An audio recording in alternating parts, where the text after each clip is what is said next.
No a před třetími mažoretkami Lindy Gordonové z Třebíče královala děvčata ze Žatce. Žatecké mažoretky Pěvy Filipkové si v pochodovém defilé zasloužili primát.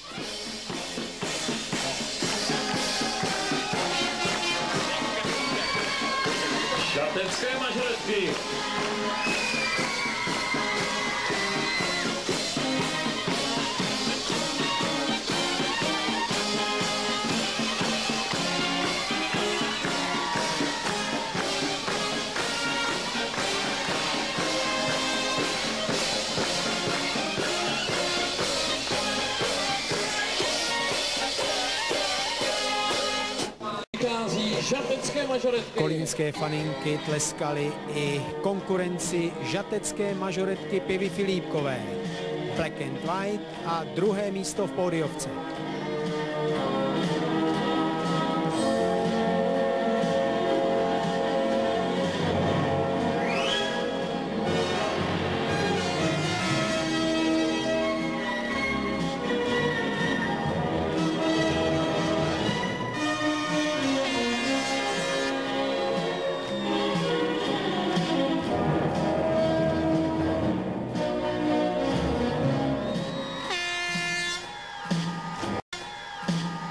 Na třetím místě skončily mažoretky 1 pohybového studia Lindy Gordonové z Třebíče.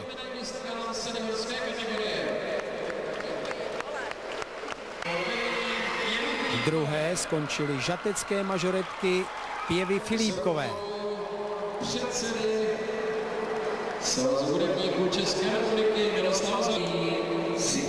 A konečně prvenství si z Poděbrad odvezli děvčata z Kolína, Koťata Kolín pod vedením Heleny. Ze stejného města přijela do Kraslic i Zlata Filipková.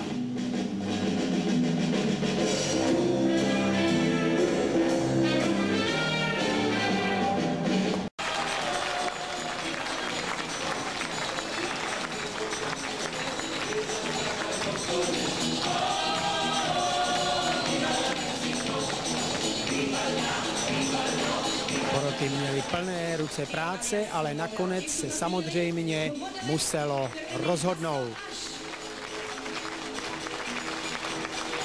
Pochodové defilé a nebo volitelné disciplíny. Co nakonec rozhodlo, nebo snad promenáda oblečení? To ví jenom porota. No a po několika minutách bylo rozhodnuto. Z rukou starosty Kraslic Lubomíra Zacha přebírá šerpu pro vítězku Zlata Filipková ze Žatce. Miss České republiky Diana Kobzanová přidala ještě korunku. Úsměv na tváři byl i u druhé Michaely Řeřichové z Klatov a třetí Kláry Cejpkové z Třebíče. A to je první polibek pro mažoretku roku 2001 Zlatu Filipkovou. Přišlo ještě závěrečné defilé už v potemnělém sále. Z mola odešly mažoretky na venkovní pódium.